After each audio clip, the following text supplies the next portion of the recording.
This podcast may contain paid advertisements, but more on that later.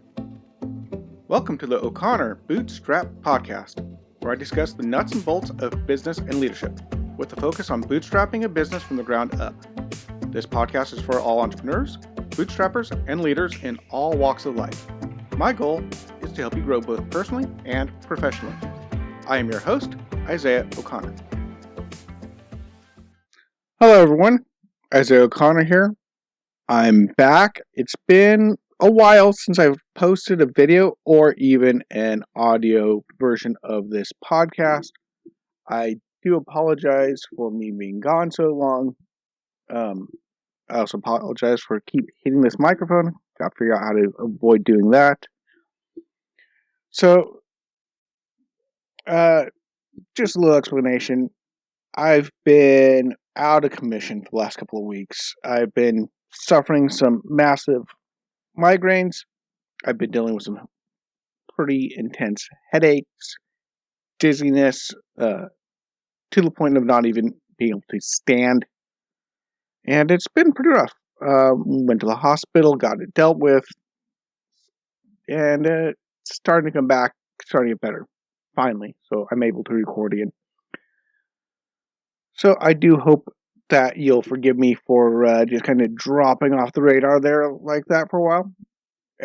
Hopefully you'll forgive me better than the YouTube and the podcasting algorithms, because they're not very nice when it comes to those things. You either are uploading and making them happy, or not uploading and not making them happy.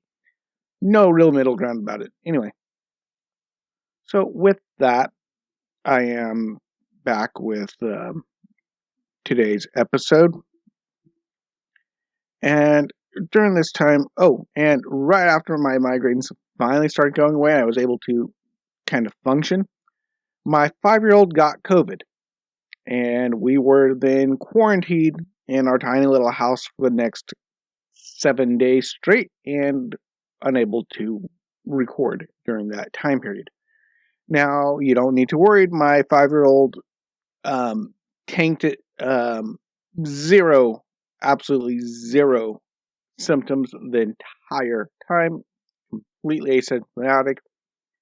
Matter of fact, the only reason we knew is we found out that his kindergarten teacher had COVID, and so we had to test every single kid, and we tested him, and he tested positive, and no problem whatsoever, absolutely fine, happy boy.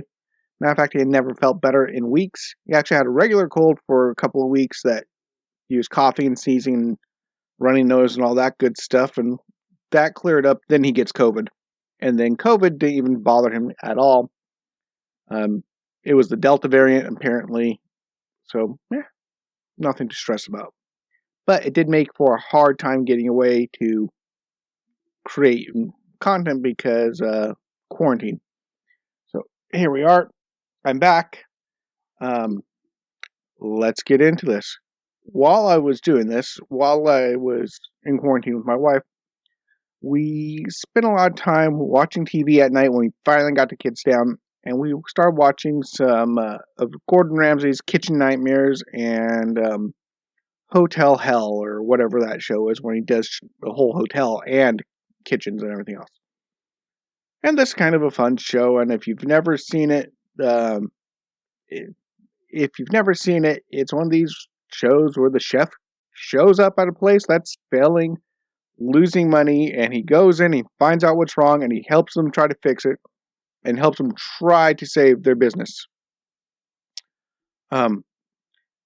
So he goes in, tries to fix it. And it was interesting. Give me a little bit of something to work with for today's podcast, and that is not every single one. Some people, there was one episode of Hotel Hell where the people who started the hotel actually were very successful at first for a couple of years, but then a tragedy occurred in their family, and they just lost their focus, and things went downhill from there. And they did okay. They came back okay. Hold on just a moment. I'm sorry. I'm also have a little bit of a hangover cough from a cold I had on top of the migraine. No, it's not COVID. Tested multiple times. Anyway, so most of these episodes, a large amount of these episodes, matter of fact, only one exception, these people that are struggling with the restaurant, or struggling with the hotel, struggling to bring in guests, they do have something I've noticed in common. And part of that is they buy the business. They buy it, they think it's an investment, or they think it's going to be a fun idea. I've always wanted to run a bed and breakfast. I've always wanted to own a restaurant. I have no clue what they're doing, no experience, no idea about anything in the hospitality business at all. And they just decide, okay, this is a restaurant. It's going to be a great investment. Well, on a side note, if you're planning to buy a restaurant, you better really know what the heck you're doing. Yes, a restaurant can be an investment. Yes, you can make money owning and running a restaurant.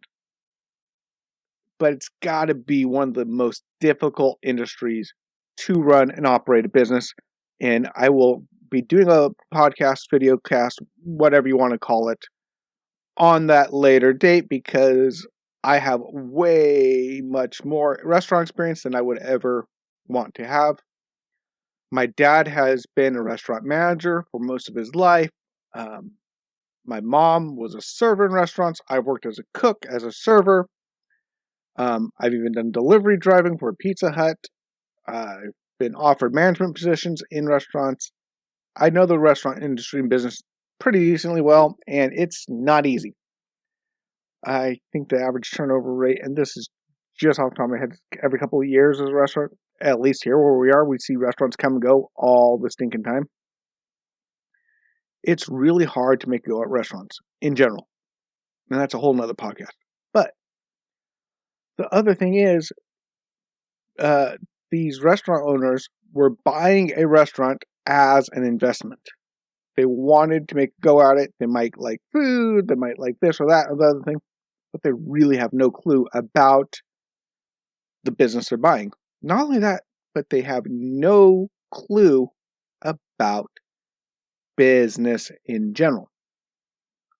One lady was a family therapist with no background in restaurants or hotels and jumped in and just was devastating the whole deal. It was really, really bad because she had no clue what she was doing. She meant well, but didn't know what she was doing. And I see that over and over and over again in the show. Now, of course, it's show, so it's dramatized, I'm sure, a bit. Reality TV is not reality in general, with some exceptions. But it's really makes me think about buying a business in general. Should you buy a business? Sure. Of course you should. If you have got the money, being a person that's very debt and risk adverse, I would say do not buy a business unless you have the cash money to buy it up front. So you're not getting yourself in debt buying a business. But also you need to look at the business you're buying. You need to look at different things. Probably have to do a deep dive into buying a franchise. That's another issue. But outside of a franchise, say you want to buy a little mom and pop restaurant, little hotel, little bed and breakfast, you want to buy it. A couple things you need to think about. First of all, do you know anything about business?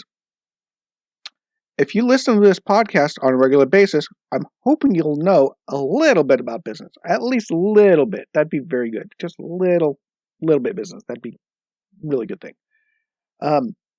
But if you're going to buy a business, even as just an investment, if you're going to buy a business, not just buy stock in a business, because then you don't have to worry about the day-to-day operations.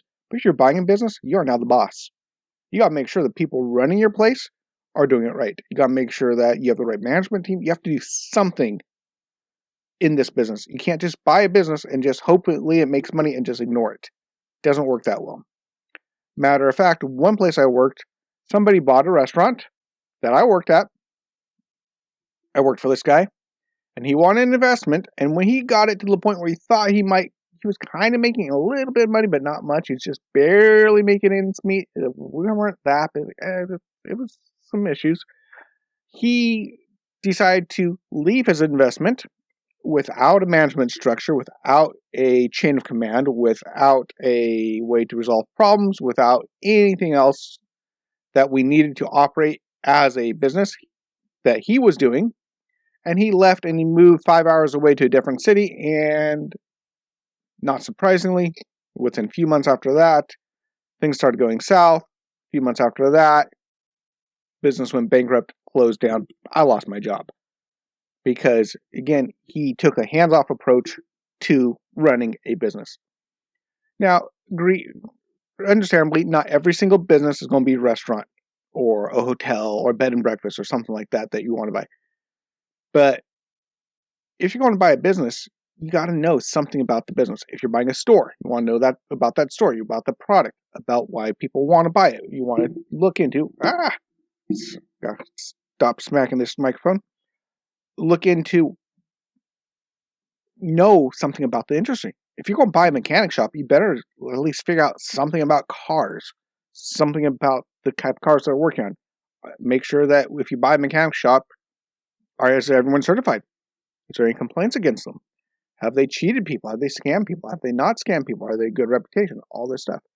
So basically, if you're going to be buying a business, you need a few things.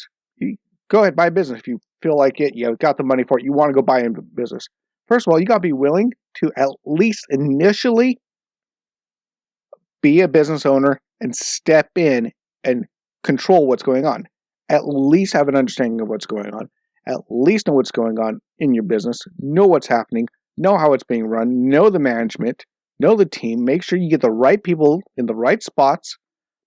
As I forgot the guy's name, but in the book Good to Great, Jim Collins, he says you have to get the right people on the bus and then the right people in the right seats on the bus. You're driving the bus. So you got to make sure that you know who's on your team, what they do, what their position is, where their skill set is.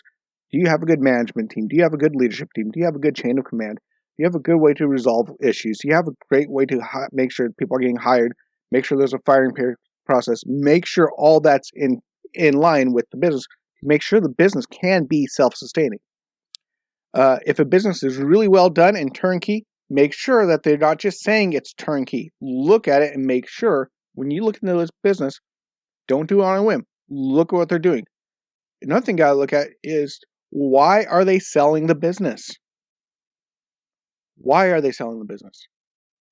Because they might say, oh, it's turnkey, the business works great. And you walk in and the business does work great and it's turnkey, but the reason they're selling it is because they're not making any money.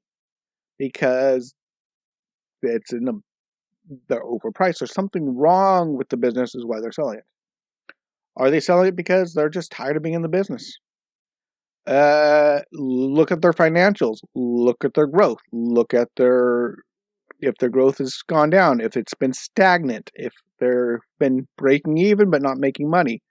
You gotta look at these things because oftentimes, and the restaurant industry is just because it's a huge example, a great indication of it. You go to a restaurant, and if you're going to buy a restaurant and you go in at lunchtime and it's empty, why is it empty? You want to look at it. Has this restaurant been around for years and years and years and decades and done well before and now it's empty? Did something go wrong? What's wrong? Is this something that you can fix? Is this can you flip the business as it were? Can you do like a house? It's like buying a house. You walk in, you don't just buy a house and go, I want to buy the house and here's the money. Take it. You got to know a little bit about a house. You have to have an inspector. You got to make sure the building inspector knows if it's sound, if there's bad wallpaper on it, if the wallpaper is ugly, you can change the wallpaper. That's fixable. If they got a pink toilet for some odd reason, and that house I grew up in, they had a pink toilet. Don't ask me why. Don't know. But if it's got an ugly pink toilet or something like that, something very superficial, no problem. You can fix that. Easy peasy. great, buy the house, you got investment, things you can fix, right? Easy stuff. But if you go into a house and you're about to buy a house and you come in and building inspector says, oh, by the way, the reason they're selling this house so cheap and so quickly is there's a crack in the basement that cannot be repaired. If you buy this house, you might as well just buy the property, bulldoze the place, and rebuild it from the ground up because there's no salvaging this. That's a warning sign. Maybe you got the money. Maybe you can buy it super cheap, bulldoze it, sell the property, or rebuild on the property and improve your property value. Great, cool, do that. But when it comes to business, you gotta look, can this be saved? Are they selling it because they're struggling? Were they great before? Do they have a previous good reputation that has gone downhill? What has changed? Is there a problem with the management? Is it because of the management? Is it because of the owner? Did they poison somebody?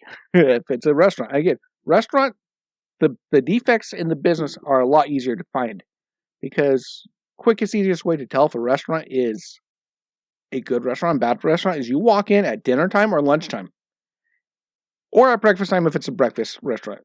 If you walk in and it's packed wall to wall and people are eating and they're happy and everything's going great, and you check on this in a few days, don't just go on one day just in case it was a fluke. A few days, you check it, great.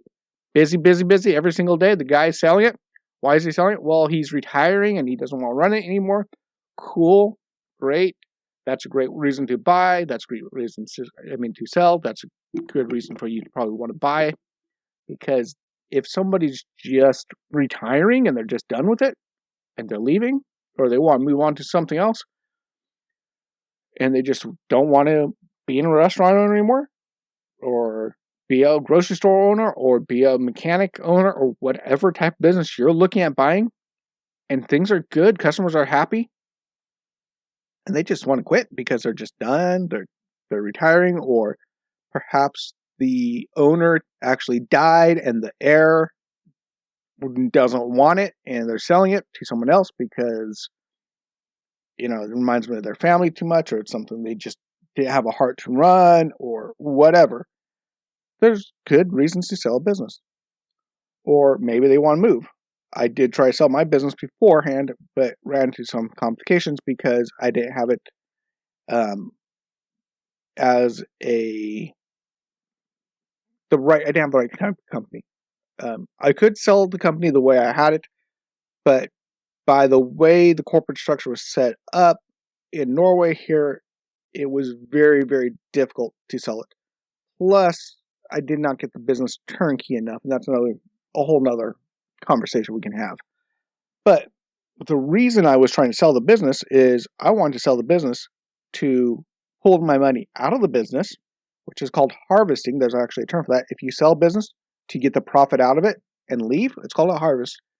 I wanted to take the money out of the business so I could leave and move to a different place. So I wanted to use the money to fund a move. So I was willing to sell the business. So that's another good reason you got to look at. Is the business going good? Going great? Is the guy moving? Why are they selling?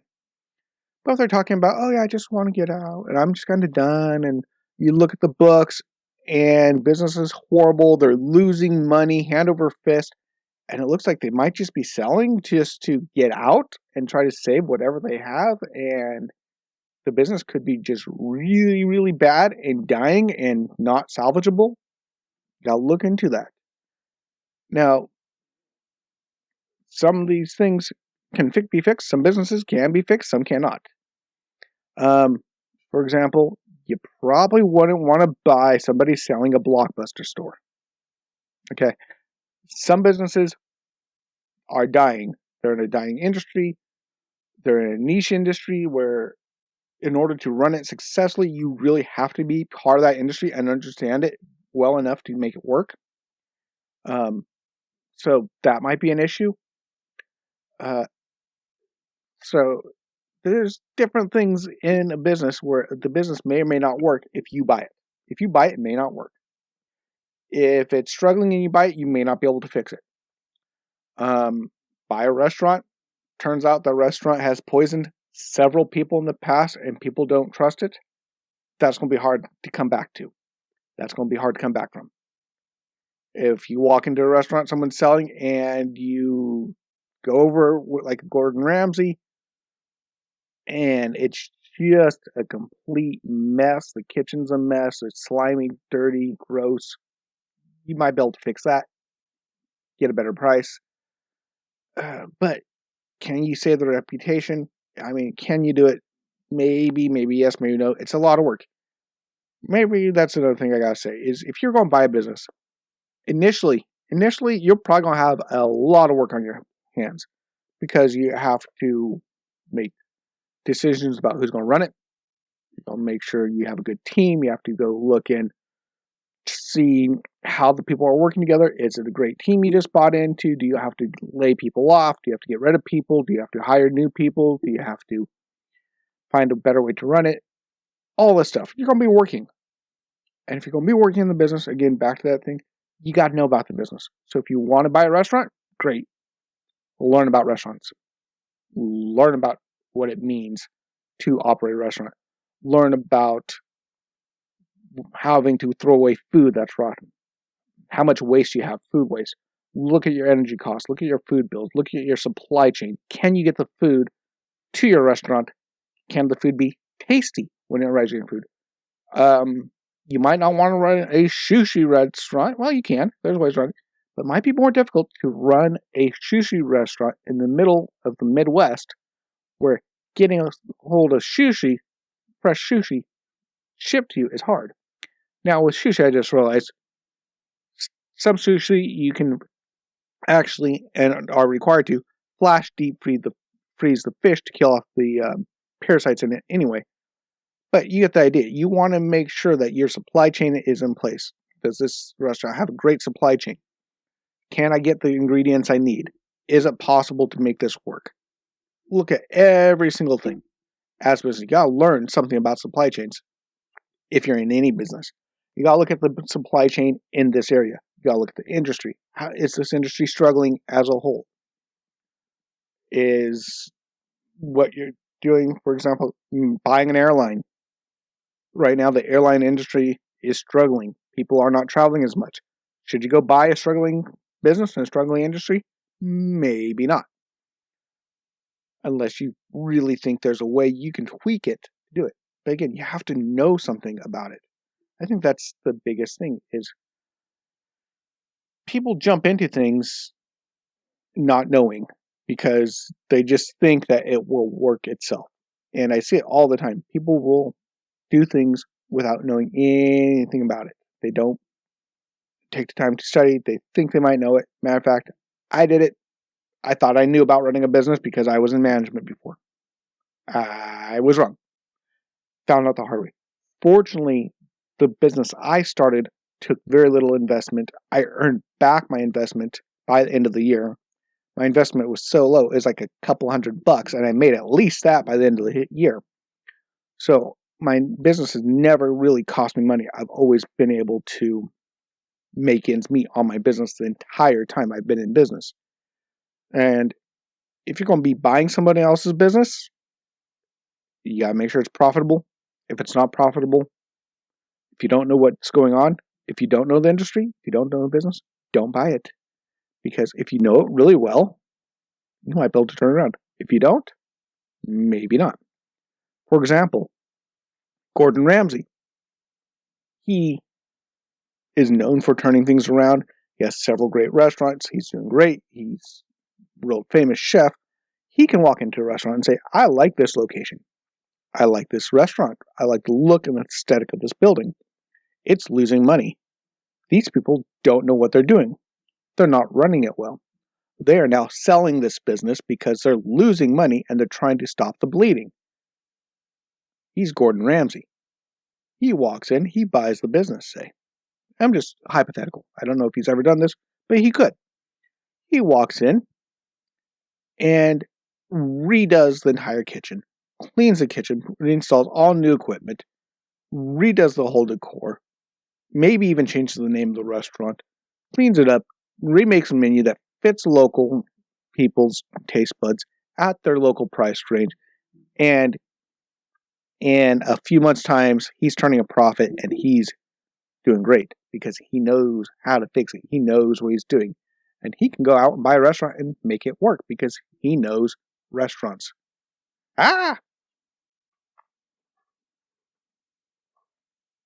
Okay. There's something to do when recording, everyone.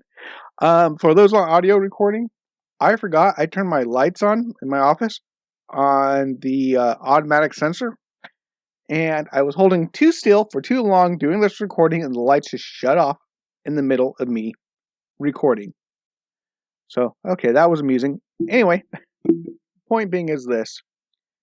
If you want to buy a business, if you're listening to this in bootstrapping, just my opinion, my tips. If you want to buy a business, first of all, get the money in cash to buy the business. Wait until you have the money in cash to buy the business.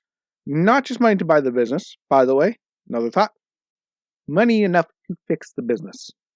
Money enough to run the business for a time.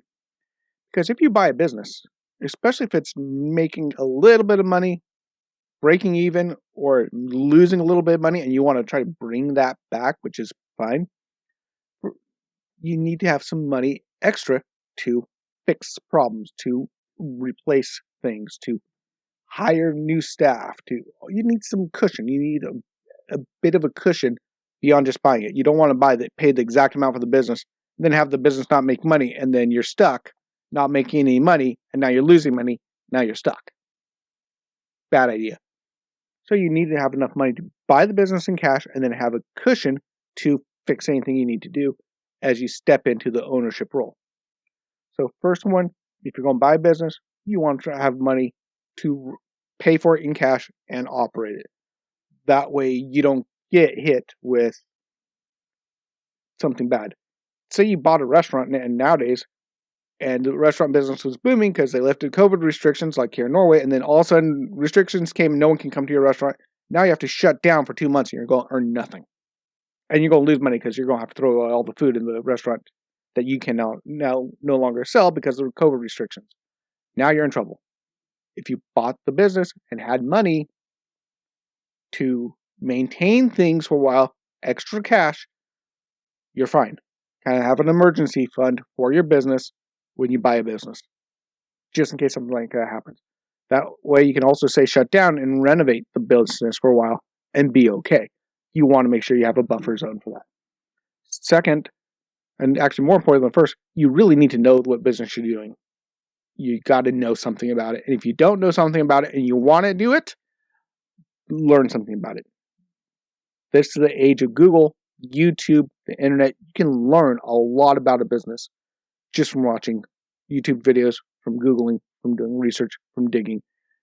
And then you should go talk to a restaurant owner, talk to a hotel owner, talk to a mechanic shop owner, talk to somebody, learn something about the business, learn something about the industry, try to figure something out of what makes this work, what doesn't. Talk to people, get knowledgeable, and then you might decide, well, maybe I shouldn't do this business. Or you might go, oh, this sounds like it's a lot of work, but it's fun. Let's do this. And at least you'll know what to do. Then you cannot lose your money because you'll have an idea. And then if you buy a business and you do the research, remember, owning a business, at least to start, is gonna be a lot of work. You have to do a lot of work. You also need to take breaks as well. That's another thing I've seen multiple business owners. They're working the entire business. They're there, 70 hours a week, 80 hours a week, trying to make their business work. And they're killing themselves and it's not working. So, yeah, that's the other extreme. You don't want to kill yourself at the business. But you also have to be able to be an owner and take charge and step into the business and do the business as a business owner. You got to be able to do that. So when you do that, you have to work at it. You have to make sure initially that everything's going good. And once you get it going, you have to be involved. If you're going to own a business, you have to be somewhat involved. You have to at least understand who's running your restaurant, who's running your business, who's running your store.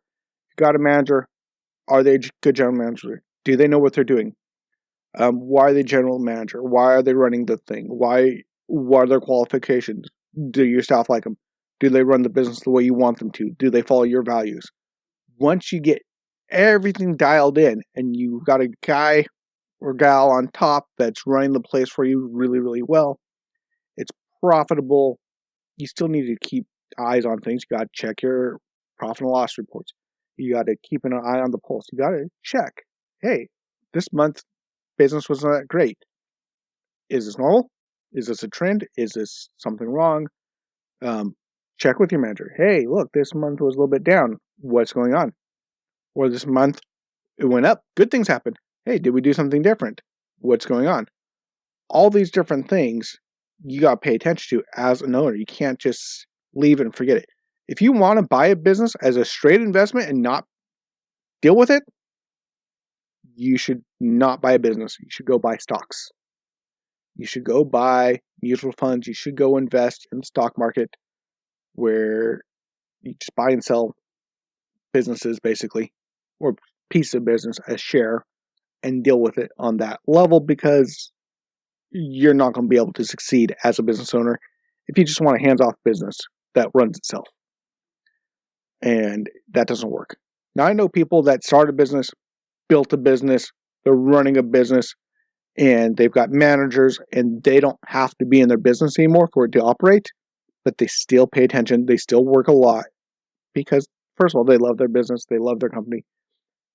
But it is self-sustaining right now. They got to that point. But they're still paying attention. They still have to watch those numbers. They still have to watch to make sure people are doing things the right way. Make sure their managers are managing correctly. All that good stuff.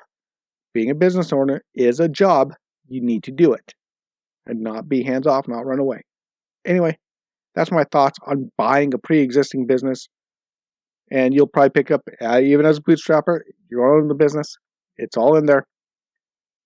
Anyway, you guys have a great day. Just one more heads up.